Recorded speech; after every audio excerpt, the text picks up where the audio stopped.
چند وقت خیلی حال قشنگی نداشتم. امروز دارم میرم پیش مشاور.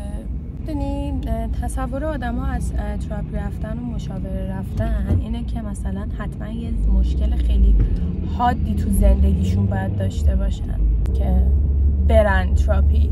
ممکنه شما مشکل خیلی حادی نداشته باشی ولی خب همون ماهی یه بارم اگه بری حالتو بهتر کنه، خیلی کمک میکنه. هرچند من این مشاوره که دارم میرم جلسه اولی که میخوام پیش این دکتر برم، مشاور قبلیا یکیشون که هزینهش واقعا زیاد بود، اصلا منطقی نبود واسه 45 دقیقه 950,000 تومان.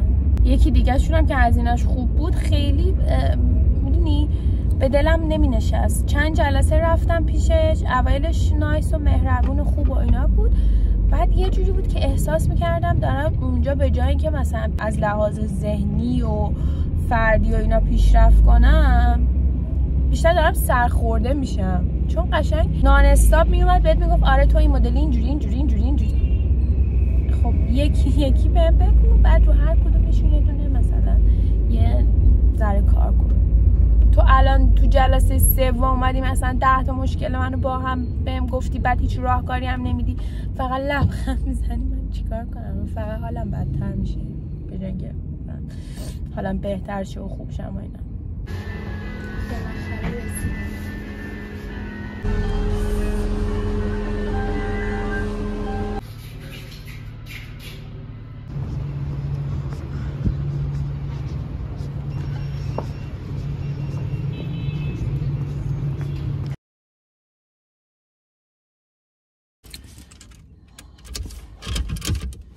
گشنمه خیلی زیاد، تشنمم هست. اوکی بعد دماجی ببین من باورم نمیشه رانندگیم خوبه. الان خودم چشم میدم نه من رانندگیم اصلا خوب نیست. اینجا پر از خانمای خوشگل و آقای خوشگل.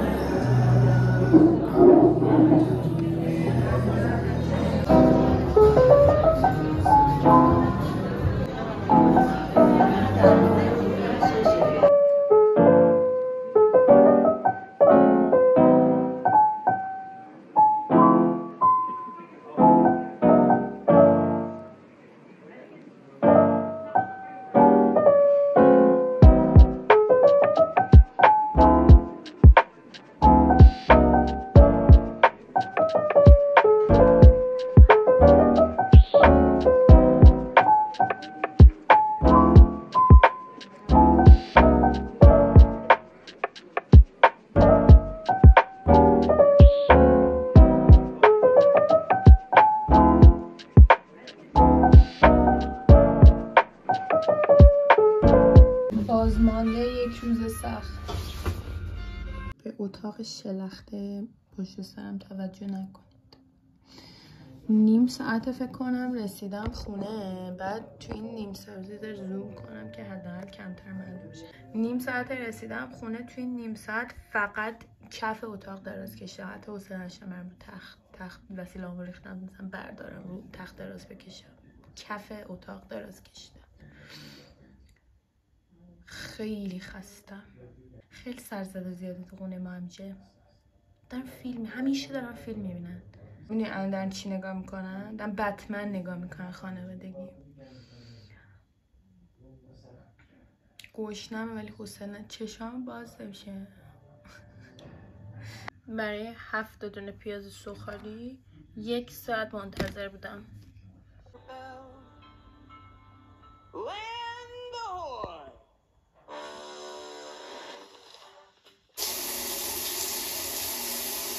امروز دوشنبه است.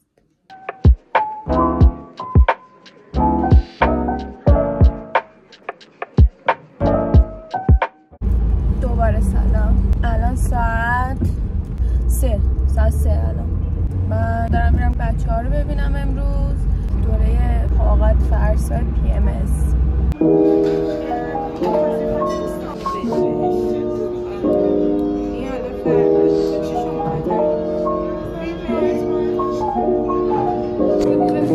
چیز کار کنیم؟ مدل کار کنیم؟ خیلی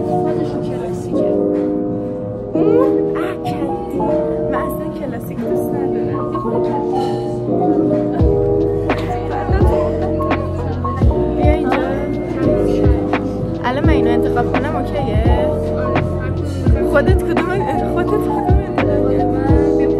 هرچی بزرگتره رو من دارم انتخاب میکنم.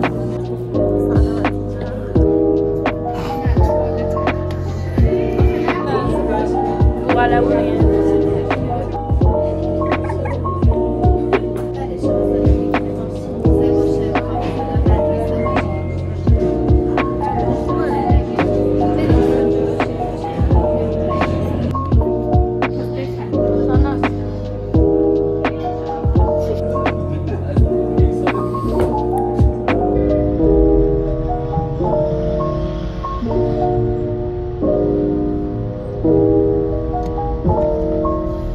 ولی خیشتن هم برای بیان خودش، برای اصطلاحاً تنیابی، برای اینکه کالبد پیدا کنه توی دنیا، برای ورود به زمان و مکان محدود به ایگو نیاز داره.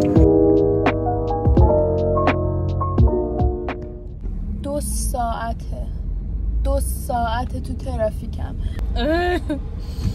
بالاخره رسیدم خونه، ولی نمیدونم حوصله دارم که برم خرید کنم یا نه. سلام، با یک برنامه آشپزی واسه کثیف دوری. آووکادو خریدم، نون خریدم، لیمو، انارم که خونه داشتیم. این شد سالاد کینوا که توش کینوا، انار، کنجد، اسفناج، بعد سسش هم رو به انار و عسل و فلفل سیاه، فلفل قرمز، یه ذرم آویشم. همین این